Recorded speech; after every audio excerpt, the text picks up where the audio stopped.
Il y a deux problèmes par rapport à ce qui se passe avec l'intelligence artificielle. C'est qu'on a une explosion de la consommation électrique qui sont liées à la fois à ces formidables processus d'apprentissage qui consomment énormément de données, et en même temps, on a des gros centres de données, ce qu'on appelle des data centers, qui consomment énormément d'énergie pour gérer et stocker ces données.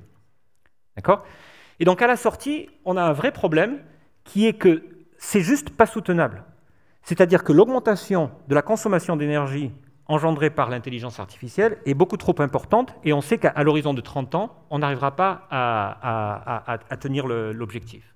Alors, je n'ai pas les solutions, mais voilà ce qu'on envisage. La première chose, c'est évidemment de réduire l'empreinte carbone des data centers. Alors ça, l'intelligence artificielle va pouvoir aider parce qu'on va pouvoir améliorer l'efficacité de ces data centers.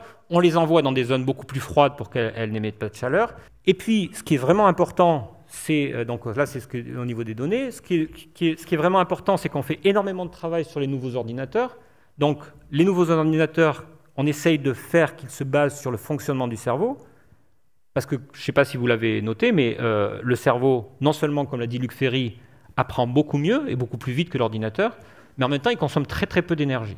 Et on a énormément de laboratoires de recherche aujourd'hui qui sont à la fois sur l'intelligence artificielle et la neurologie.